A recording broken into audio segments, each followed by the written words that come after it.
Hello and welcome to Freedom Watch, your daily dose of raw liberty online at foxnews.com/freedomwatch. I'm Judge Andrew Napolitano here, defending freedom, defending your natural rights, and defending your right to have a government that stays within the confines of the Constitution. Why do we still have a drug war when people on all sides of the issue seem to acknowledge decades of failure in this struggle? And what would it take? How much police power would it take to achieve anything resembling a victory? The Nobel Prize-winning economist Milton Friedman once suggested that the drug war is as hopeless as all other attempts by the government to interfere with markets, such as prohibition or price controls. If the drug war is failing, it's not for a lack of assets. Approximately 500,000 Americans are incarcerated on drug charges, including about 1 in 8 African-American males in their 20s, which in turn breaks apart families, as health researcher Evan Wood notes. This perpetual crackdown occurs despite the fact that about half of Americans, say they've tried an illicit substance, suggesting that America may like drugs at least a little bit more than the federal government does. In recent years, the Drug Enforcement Administration has continued to raid marijuana sellers, even in states that have declared marijuana lawful for certain purposes. And the DEA continues using military-like tactics, even as President Obama says he wants a milder, more understanding approach to the drug war.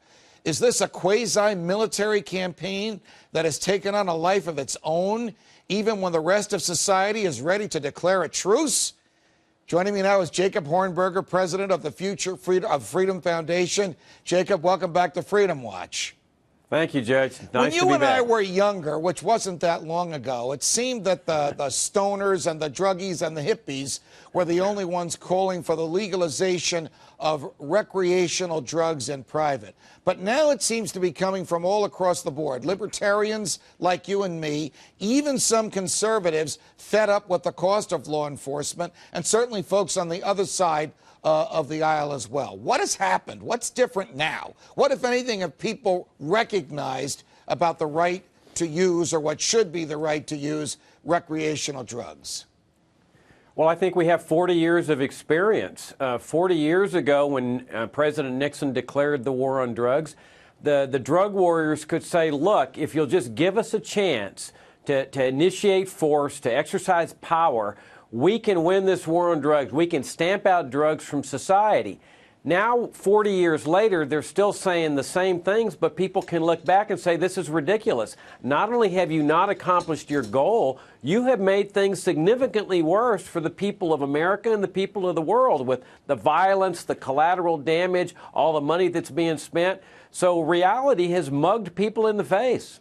Is there something either nostalgic or Victorian about the American government, that it wants to pretend that people don't use drugs or shouldn't use drugs, whereas in reality, as I indicated in the opening, close to half of all Americans indicate, when they're telling the truth in private to pollsters, that they have tried a drug knowing at the time they tried it that it was unlawful? And if so, why do we still have this Victorian notion? Why do we pretend that something is when we know it's not?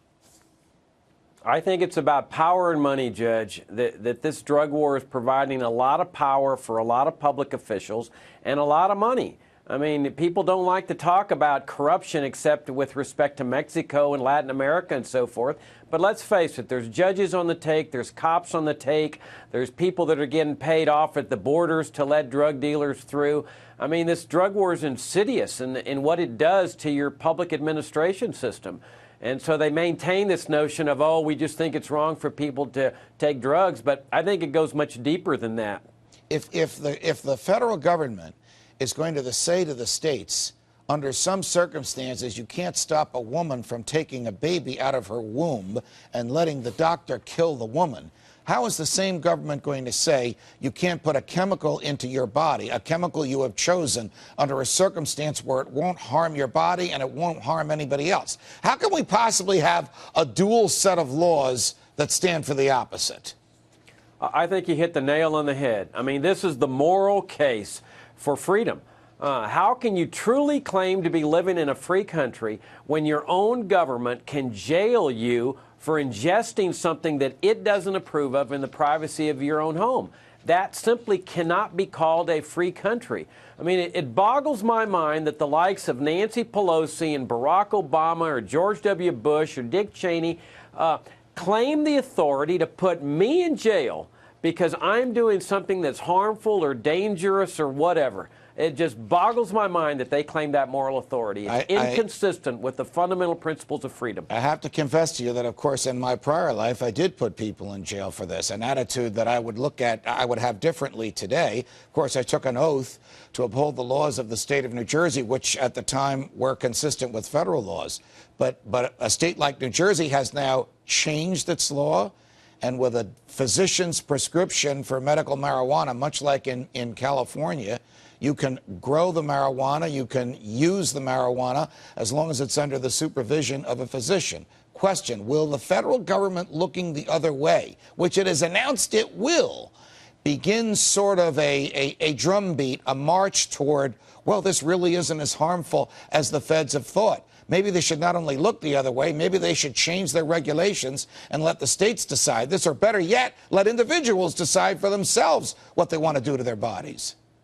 Well, that's the ultimate solution, because if the federal government starts looking at the other way, people get a disrespect for law in general. They see that some people are being prosecuted, others are not. Some people are being allowed to go free and others not. This is not the way the law is supposed to be administered, as you well know. The ideal is just ditch this war. As you pointed out in your opening segment, it's a racist war. It falls disproportionately on African Americans. It takes African American fathers out of the family, leading their kids into a life of crime, deprives them of the right to vote. I mean, this thing's gone on for 40 years. How much more time do we have to let these people do their thing in this thing when it's causing so much damage and destruction? You know, conservatives have sometimes forcefully defended property rights, but don't they recognize that we own our own bodies? I mean, I don't even think I own my backyard because the government makes me pay so much money just for owning the backyard. But I clearly own my own body, and if I do own my own body, who is the government to interfere and tell me what I can do with that body as long as the doing of it doesn't harm somebody else? Isn't that a basic argument that should appeal across the board, no matter what someone's political views or ideological views are? Absolutely, the principles of freedom, but you've also got strong family values that conservatives have traditionally stood for. Fiscal responsibility. Here's a way you can save the federal and state and local governments millions of dollars. I mean, these are the values that conservatives hold dear. Low crime rates. You could eliminate all the drug cartels, all the drug gangs, the burglaries, the robberies that people go through to pay the exorbitant black market prices for these drugs. All that evaporates immediately on drug legalization. These are the values that conservatives have always stood for. Jacob Hornberger, it's always a pleasure. Thanks for joining us on Freedom Watch. Thank you, Judge.